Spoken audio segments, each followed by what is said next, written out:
Kusmawati dengan NIM C1C02 dari Prodi Akuntansi kelas R09. Pada kesempatan kali ini, atau di video kali ini, saya akan menjelaskan atau memaparkan materi dari mata kuliah Akuntansi Keperilakuan di dosen pengampunya yaitu Bapak Dr. Dani Eka Putra, SEMSI, CIKNR, CSRS. Di mana materi yang akan saya jelaskan berjudul Aspek Keperilakuan pada Pengakumulasian dan Pengendalian Biaya. Baiklah, tidak akan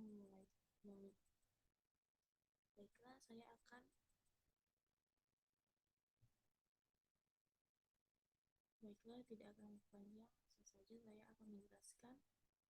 Pertama, sistem biaya tradisional versus biaya standar.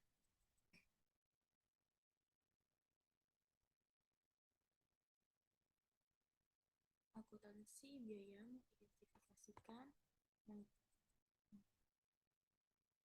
sistem biaya tradisional atau historis.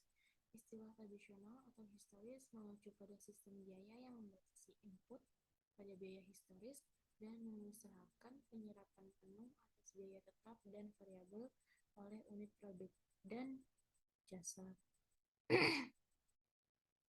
Produk atau jasa. Sistem biaya standar. Biaya standar adalah sasaran biaya per unit produk atau jasa yang ditentukan sebelumnya secara ilmiah, yang dikembangkan melalui studi teknik dan akuntansi. Biaya standar mencerminkan estimasi terinci dan canggih mengenai berapa biaya untuk melaksanakan suatu tugas tertentu dan menghasilkan suatu produk tertentu. Kompatibilitas dan dengan konsep teori organisasi modern. Dalam kerangka kerja untuk sistem biaya standar yang sesuai dengan konsep teori organisasi modern, langkah-langkah pengendalian berikut ini sebagaimana dijelaskan oleh Edwin Kaplan adalah penting.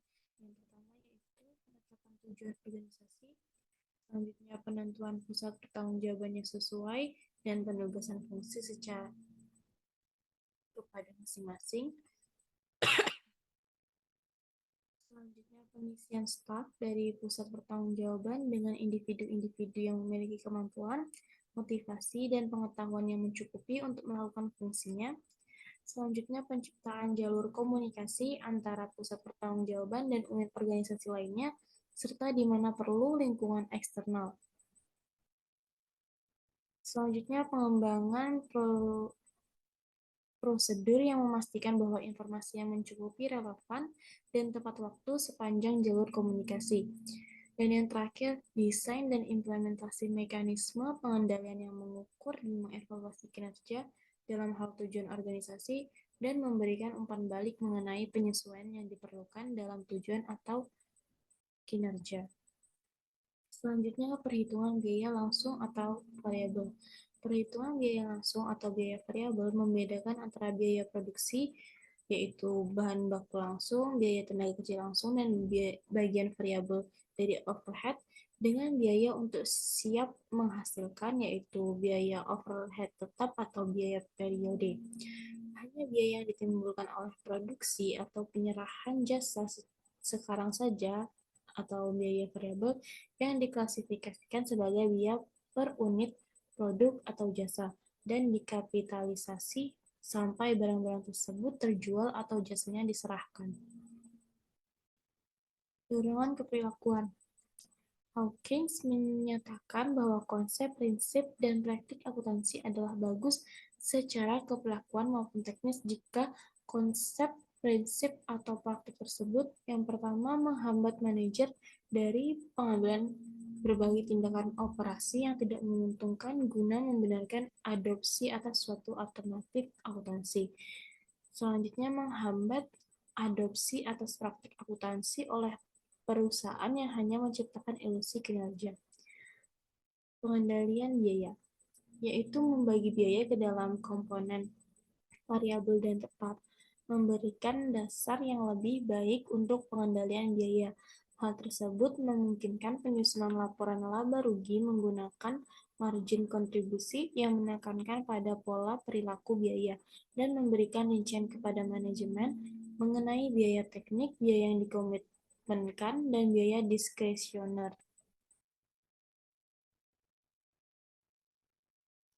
Biaya diskresioner itu juga disebut dengan biaya terprogram. Adalah biaya yang muncul dari keputusan periodik mengenai jumlah maksimum yang akan dikeluarkan dan yang tidak memiliki hubungan optimum yang dapat ditunjukkan antara input dan output. Biaya-biaya ini meliputi biaya seperti periklanan, audit, dan jasa konsultasi manajemen serta pelatihan sumber daya manusia. Aspek keperilakuan dari langkah-langkah akuntansi biaya yang dipilih. Yang pertama, penetapan standar. Raymond Mars dan Roger Cram mengemukakan 4 prasyarat utama bagi pengendalian yang unggul secara keperilakuan. Yang pertama, standar haruslah ditetapkan dalam cara yang sedemikian rupa sehingga orang menerimanya sebagai sesuatu realistis dan bukannya arbitrer. Yang kedua, orang-orang harus merasa bahwa mereka memiliki pengaruh dalam menetapkan tujuan mereka sendiri. Yang ketiga, orang-orang harus yakin bahwa mereka tidak akan dihukum secara tidak adil untuk variasi normal yang terjadi secara kebetulan dalam kinerja. Dan yang terakhir, umpan balik atas kinerja haruslah bertujuan untuk koreksi maupun evaluasi. Yang kedua, partisipasi dalam penetapan standar.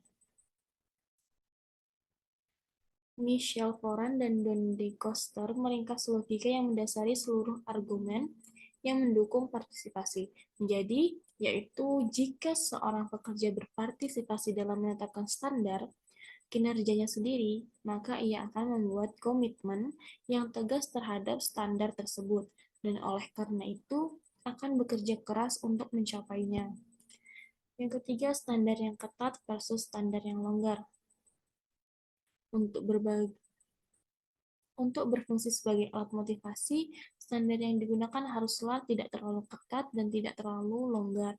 Standar yang ketat itu tantangan, dan kita dapat mendapat penghargaan. Sedangkan standar yang longgar tidak memberi manfaat motivasional. 4. Penyerapan overhead. Praktik umum membebankan overhead manufaktur tetap dan variabel ke produk pada tarif estimasi yang didasarkan pada tingkat kapasitas yang telah ditentukan sebelumnya. Ketika dasar yang digunakan untuk penyerapan berbeda dengan yang telah ditentukan sebelumnya, maka varians yang dibebankan terlalu tinggi atau terlalu rendah akan terjadi.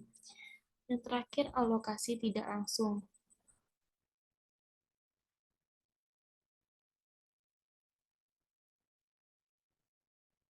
Dalam riset yang didukung oleh NAA, National Association of Accountants, James Frangen dan Xu S. Liao menemukan bahwa perusahaan responden membedakan dengan tegas dua jenis biaya tidak langsung.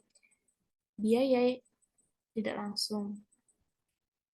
Biaya tersebut adalah biaya jasa korporat dan biaya administrasi korporat. Biaya jasa korporat itu adalah biaya jasa yang dilakukan secara sentral untuk manfaat korporat dan berbagai pusat pertanggungjawaban.